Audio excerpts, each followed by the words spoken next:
नमस्कार मित्रांनो, स्वागत आहे आमच्या यूट्यूब चॅनलवर.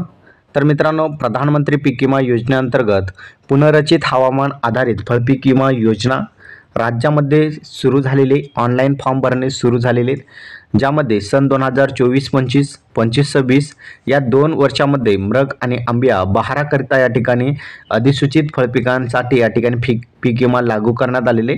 आता तुम्ही ऑनलाईन अर्ज या ठिकाणी पीक विम्यासाठी करू शकता. महाराष्ट्र शासनाच्या कृषी, पशुसंवर्धन, दुग्ध व्यवसाय विकास आणि मत्स्य व्यवसाय विभाग यांच्यामार्फत 12 जून 2024 रोजीचा हा GR आहे, बघू शकता. या GR अंतर्गत कृषी क्षेत्राच्या उत्पादन वाढीमध्ये फळपिकांचा प्रमुख सहभाग आहे. फळपिकांचे बाजार मूल्य अधिक असल्याने शेतकऱ्यांना या ठिकाणी चांगले उत्पन्न मिळते आणि मात्र फळपिकांचे अपेक्षित उत्पन्न न मिळाल्यास येणारा तोटाही मोठा असतो. त्यामुळे या बाबी विचारात घेता शेतकऱ्यांना फळपिकांना हवामान धोक्यापासून संरक्षण दिल्यास शेतकऱ्यांचे आर्थिक धैर्य अबाधित राखण्याच्या दृष्टीने या ठिकाणी मदत होईल. त्यामुळे ही पीक विमा योजना सुरू करण्यात आलेली आहे. यामध्ये बघितलं तर पुनर्रचित हवामान आधारित फळपीक विमा योजनेअंतर्गत मृग बहारामध्ये संत्रा, मोसंबी, डाळिंब, चिक्कू, पेरू, लिंबू, सीताफळ आणि द्राक्ष अशा 8 पिकांचा समावेश करण्यात आलेला आहे. त्याचबरोबर या 8 पिकांसाठी 26 जिल्ह्यांचा यामध्ये समावेश असेल. तसेच आंबिया बहारामध्ये संत्रा, मोसंबी, काजू, डाळिंब, आंबा, केळी, द्राक्ष या पिकांसह स्ट्रॉबेरी आणि पपई अशा 9 पिकांचा या ठिकाणी समावेश करण्यात आलेला आहे. हे पीक विमा सुद्धा 30 जिल्ह्यांचा यामध्ये समावेश करण्यात आलेले. मंडळनिहाय घटक आपल्याला बाबी खाली देण्यात आलेली आहे. या ठिकाणी बघितलं, प्रधानमंत्री पीक विमा योजनेअंतर्गत पुनर्रचित हवामान आधारित फळपीक विमा भरणे आता सुरू झालेले आहेत. महाराष्ट्र शासनाचा हा शासन निर्णय तुम्ही बघू शकता. आता योजनेचे उद्दिष्ट त्यांनी काही दिलेले तुम्ही बघू शकता, ज्यामध्ये नैसर्गिक आपत्तीपासून आपल्याला या ठिकाणी फळपिकांचं संरक्षण व्हावं आणि नुकसान झाल्यावर त्या नुकसान भरपाई शेतकऱ्यांना या ठिकाणी देण्यात येते. पिकांच्या नुकसानीच्या अत्यंत कठीण परिस्थितीही शेतकऱ्यांच्या आर्थिक धैर्य अबाधित राखता येतं. शेतकऱ्यांना नाविन्यपूर्ण आणि सुधारित मशागतीचे तंत्रज्ञान आणि सामुग्री वापरण्यास या ठिकाणी प्रोत्साहन या योजनेअंतर्गत मिळू शकते. कारण की जर शेतकऱ्यांचं नुकसान झालं तरी या ठिकाणी नुकसान भरपाई या ठिकाणी पीक विमा योजनेअंतर्गत त्यांना मिळू शकते. योजनेचे वैशिष्ट्य सुद्धा या ठिकाणी त्यांनी दिलेले. सदर योजना ही अधिसूचित केलेल्या क्षेत्रातील अधिसूचित फळपिकांसाठी असेल. म्हणजे आपण जी वरची लिस्ट बघितलेली आहे फळपिकांची, त्या लिस्टमध्ये जर त्या फळपिकांचं नाव असेल त्यानुसार तुम्ही पीक विमा उतरू शकता.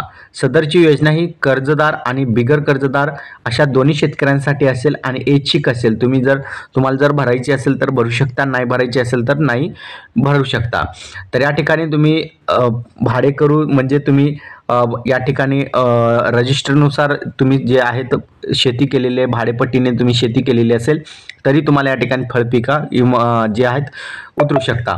आता या ठिकाणी बघितलं तर या योजनेअंतर्गत 30 ते 35% पर्यंत अतिरिक्त 5% विमा हप्ता राज्य शासनाने स्वीकारले असून 35% वरील विमा हप्ता राज्य शासन आणि शेतकरी यांनी प्रत्येकी 50-50% रक्कम या ठिकाणी भरावयाची आहे. तर राज्य सरकार 50% रक्कम भरेल आणि शेतकऱ्यांनी 50% रक्कम भरायची आहे. तर या ठिकाणी ही माहिती आहे. त्यानंतर या ठिकाणी जे आहेत लिस्ट दिलेली आहे पिकांची, यामध्ये आंबा असेल, चिक्कू असेल, काजू, लिंबू, संत्रा, मोसंबी, सीताफळ, पेरू, द्राक्ष आणि डाळिंब अशा 10 पिकांचा या ठिकाणी समावेश करण्यात आलेले. या ठिकाणी बघितलं आता कोणत्या पिकांसाठी कसा पीक विमा असेल. कमी पावसांचा खंड संत्रा पिकांसाठी बघितलंय की जून ते जुलै मध्ये जर या ठिकाणी एका महिन्यामध्ये कमी पाऊस झाला आणि तुम्ही पीक विमा उतरलेला असेल तर तुम्हाला 1 लाख रुपयापर्यंत या ठिकाणी विमा संरक्षण मिळू शकते. त्याचबरोबर पावसाचा खंड जुलै ते 15 ऑगस्टपर्यंत जर असेल तर या ठिकाणी 1 लाख रुपये. मोसंबीसाठी सुद्धा त्याच प्रकारे असेल, फक्त तारखेमध्ये या ठिकाणी बदल करण्यात आलेले. याची PDF तुम्हाला आमच्या टेलिग्राम चॅनलवर मिळेल, त्या ठिकाणी तुम्ही बघू शकता. प्रत्येक पिकांसाठी या ठिकाणी वेगवेगळी तारीख असेल, त्या तारखेनुसारच तुम्हाला या ठिकाणी हे जर लागू असेल तरच मिळणार आहे. पावसाचा खंड जे आहेत त्या तारखेमध्ये पडला की तुम्हाला या ठिकाणी विमा हप्ता मिळणार आहे. आता विमा हप्ता दर आणि विमा हप्ता अनुदान यामध्ये बघितलं तर या योजनेअंतर्गत केंद्र शासनाने त्यांच्या विमा हप्ता अनुदान 30% पर्यंत हप्ता दर मर्यादित केला आहे आणि त्यामुळे 30% वरील विमा हप्ता रक्कम जी असेल राज्य सरकार आणि शेतकरी यांनी स्वीकारणे क्रमप्राप्त आहे. आणि या योजनेअंतर्गत 30 ते 35% पर्यंत अतिरिक्त 5% विमा हप्ता रक्कम जी आहे राज्य सरकार असून 35% वरील रक्कम जी आहे राज्य सरकार या ठिकाणी भरणार आहे. त्याचबरोबर शेतकरी आणि राज्य सरकार 50-50% रक्कम या ठिकाणी भरावायचे, जसे की केंद्र सरकार 30%, उरलेल्या 70%मधून शेतकरी आणि राज्य सरकार या ठिकाणी पीक विम्याची रक्कम भरतील. आता या ठिकाणी कोणत्या जिल्ह्यांसाठी कोणती पीक विमा कंपनी असेल? जळगाव जिल्ह्यांसाठी भारतीय कृषी विमा कंपनी लिमिटेड मुंबई असेल.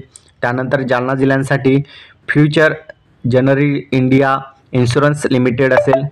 त्यानंतर छत्रपती संभाजीनगर, धाराशिव, अमरावती, अकोला, नागपूर, परभणी, रायगड आणि नंदुरबार यांच्यासाठी universal shampoo general insurance company असेल. त्यानंतर बघितलं तर नांदेड, हिंगोली, यवतमाळ, सिंधुदुर्ग यांसाठी भारतीय कृषी विमा कंपनी लिमिटेड मुंबई असेल.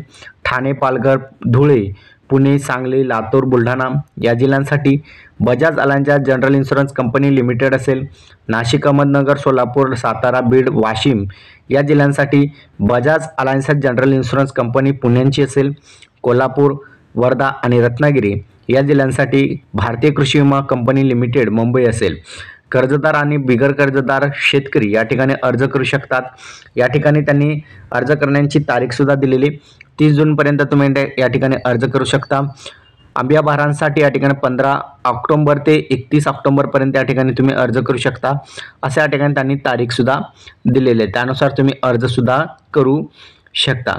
काही इतर महत्त्वपूर्ण माहिती त्यांनी या ठिकाणी दिलेली आहे. त्यामुळे या PDFचं वाचन तुम्ही सर्वात अगोदर करा आणि त्यानंतर पीक विम्याची रक्कम तुम्हाला पीक विमा काढायचा आहे की नाही ते तुम्ही ठरवू शकता. अशा प्रकारचा आजचा आपला महत्त्वपूर्ण अपडेट होता. अपडेट कसा वाटला नक्की कमेंटमध्ये सांगायचा विसरू नका. चॅनलवर नवीन असाल चॅनलला सबस्क्राईब करून साईडच्या नोटिफिकेशन बेलला प्रेस करा. इथेच थांबूया. जय हिंद, जय महाराष्ट्र.